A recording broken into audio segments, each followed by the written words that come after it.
Hello everyone, my name is Zachary DeBramel, team lead of Aimbot Studios. I'm going to take some time to show you some tips and tricks I use when I UV a model. Hopefully this helps out someone down the line, so without further ado, the model you're looking at right now was provided by one of my teammates, Andrew. It's a container that will be seen around the opening level, and it's also where the player will be first introduced to their trusty time machine, the Godel Gauntlet. As you can see, it'll open on this hinge here, and the gauntlet will just be right inside. So why don't we start by UVing this lid. We'll open the modifier list, and grab Unwrap UVW, and then I'll want to grab all the faces. Be careful because by default it selects Ignore Back Facing. So when I try to grab all of them by selecting the whole object, it only grabbed the ones that I could see. Ignore the ones that weren't facing me. So we'll uncheck that. Grab them all. When we open the UV editor here, you can also just grab the faces from the UV editor, whichever you prefer. Taking this, because this object is so cylindrical, it makes our job very easy. So we can just use projection maps, specifically the cylindrical one. If I do that, go to isolate, you can see it's trying to fit the shape into this cylinder and map it itself. It's kind of misshapen, so what we're going to do is we're going to scale this. I want to make this about as circular as possible. I'll move it down a little bit, line up with the faces better.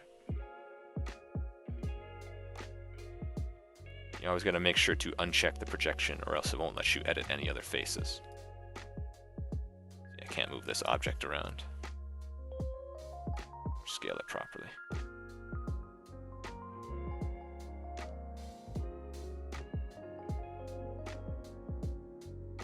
Now if we turn on checker pattern, you can see that it did an okay job for a quick map.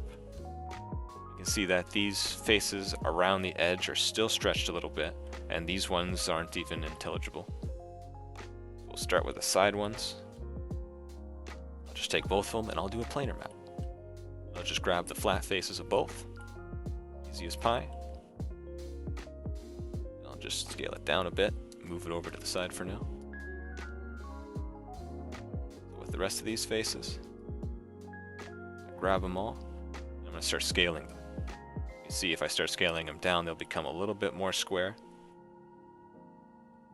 But, a trick I like to use is that when I'm scaling, instead of just grabbing and dragging and eyeballing it perfectly, both axes, what you could do is you can hold Shift, and it'll lock to that axis. You can edit it that way. This. Eyeballed it. Those are looking like pretty good squares, aren't they? There we go.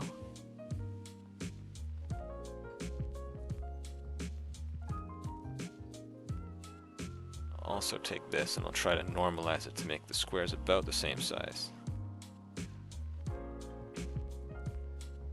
Harder to do because they're on different angles, but that should do there.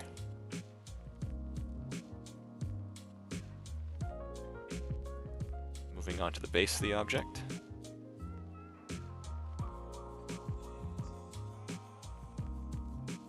Unwrap the UVWs. Turn off back facing. Just grab the whole thing.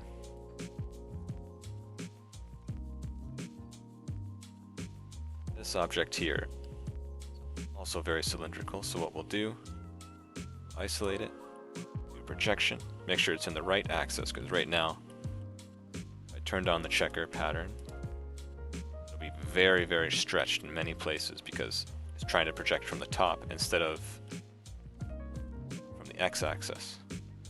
As you can see, just by pressing that button, there's already a much better result. I can make that even better. Adjusting the shape a bit. Make it a little bit more of a cylinder. I'll even widen it a little bit. Just a little bit bigger. I'll move it up. So it sees every single face here.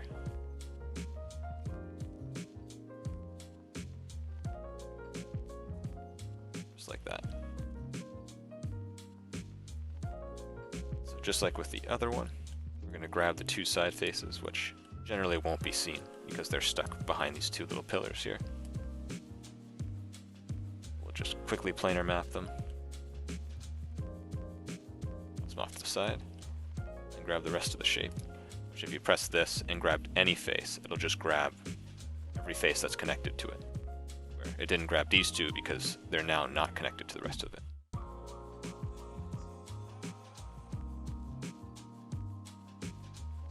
Just like the other one, we're going to scale it. Let the objects look properly square. So we do have a bit of an issue on the top because it wasn't a perfect cylinder, so these got mapped on a little bit strangely, but we can fix that.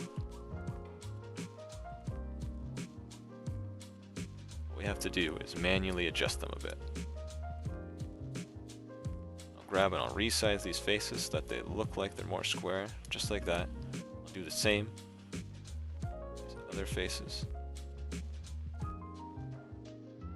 There we go, and let's check the back. These are a tiny bit stretched. The back also does not matter quite as much because we'll only see this container from the front. Since I'm here, I'll just adjust them a bit, just like that.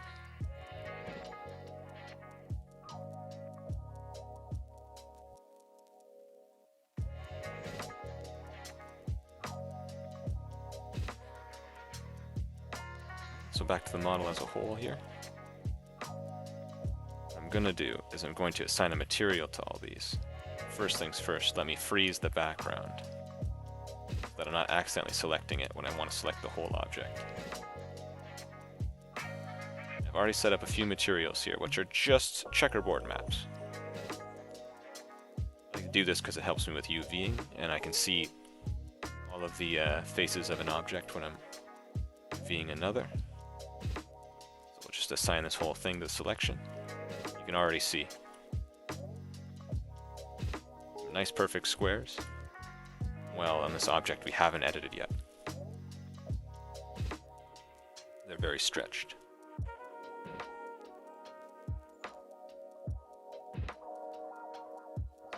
First, I'm going to attach these two together because they're basically the same. We're going to go right into the UVW map. Grab all the faces, do a projection. Do it on the x-axis, and you can see the slight outline here. Already made a perfect cylinder for us, doing most of the work. Open my editor. I can take these faces on the front, inside. Do a quick planar map, just like the others. Scale it down a bit. So they're generally the same size as the rest of the object. And I also want to check these. I'll turn on my texture checker here. F2 to get rid of the shaded faces so that I can see the lettering, which you can tell is a little squashed. What I'm going to do is I'm going to hold the shift key and make them smaller. Right here, that looks like a pretty good size. I can maybe make it a little square, a little smaller. Just like that. All these letters look perfectly readable. They're not squashed like so, or stretched like that.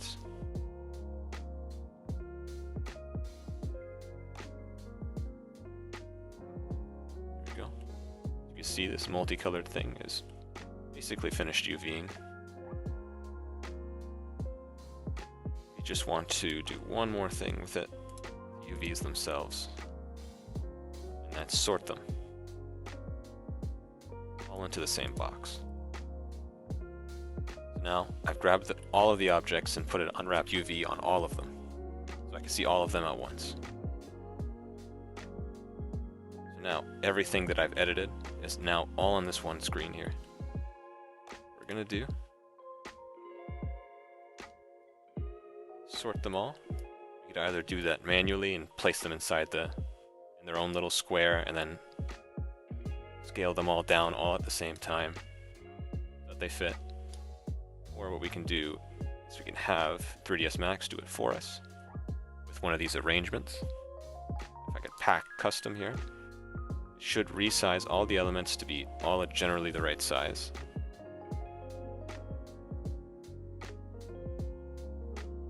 That looks pretty good. And it also takes all the elements that were overlapping each other and places them in their own separate areas.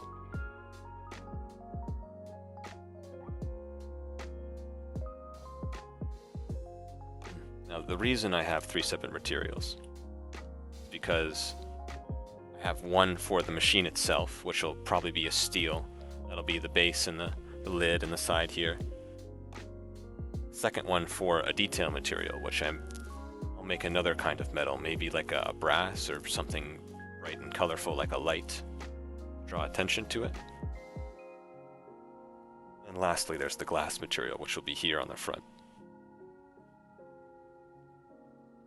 What I'm going to do, grab all these front faces here by angle, by 15%, so it'll grab everything within the 15% threshold, which is that. Grab them all. And then I'll set the ID here to 3, which is the glass. As you can see, they already changed colors. And also, surprisingly enough, the rest of the UVs are already set. I wanted to make the details inside the little crevices here and also on the front. I say this is just about ready to export into Unity.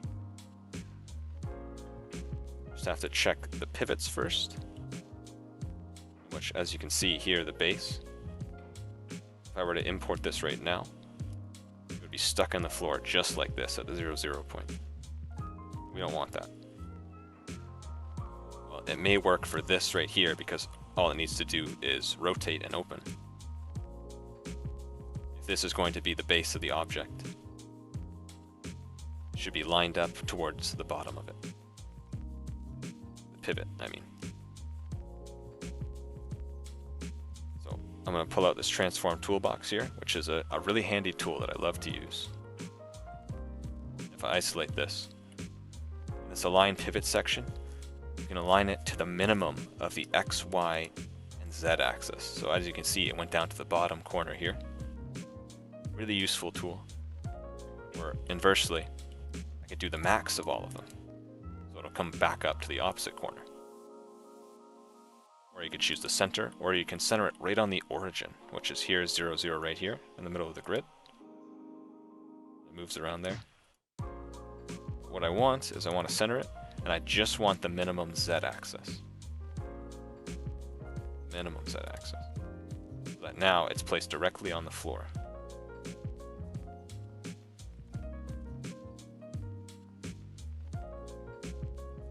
But when I move this now, it doesn't take the rest of the objects with it. I want to make all the other parts of this children to the base's parent object. Do is I'll grab all of them except for the base object itself. I'll grab the link tool, drag them all into the base. So now when I go to move the base, it moves with it. What I can do is I can 0 it right now. Perfect. Also take these two, move them back a little bit, fit. I can also rotate these without affecting the base or the other objects. This I can rotate while affecting all the objects because it should all move together.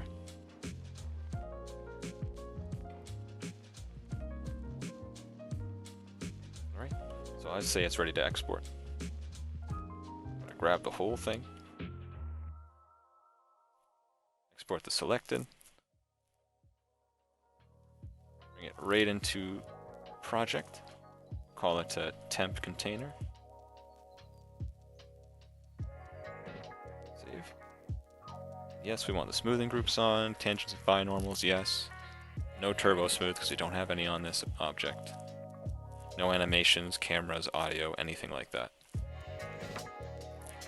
We should see this error here, which means these maps, the checkerboard patterns, which you can see on the object, they're not going to come to Unity with us. And we don't want them. We want to put actual textures on it.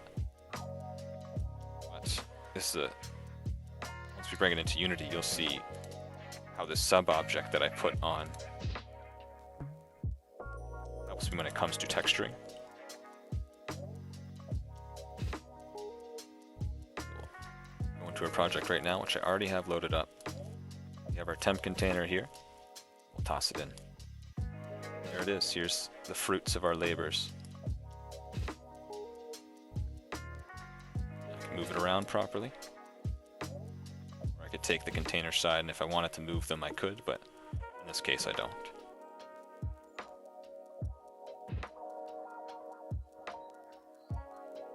What we can do is inside this is the on-demand remap.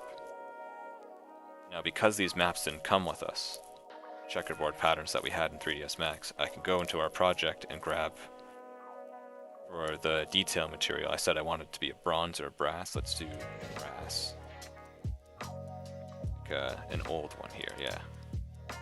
When I apply it, it'll apply that texture. Just rotate this so you can see it in the light. Apply that texture to all the areas that we marked with map number 1 in our 3ds Max file.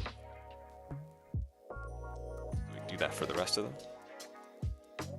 Glass, we want to do a glass texture. We have some fancy ones here. Let's just do like a clear one for now, like a dark one. Apply. Now we can see through it. You can see the object on the other side. Here we want some sort of metal. I really like number 4 personally.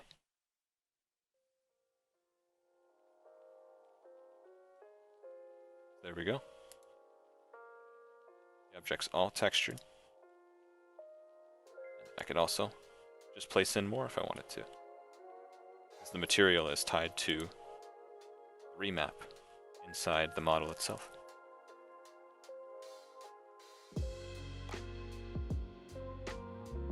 Well, thank you everyone for watching. I hope you enjoyed.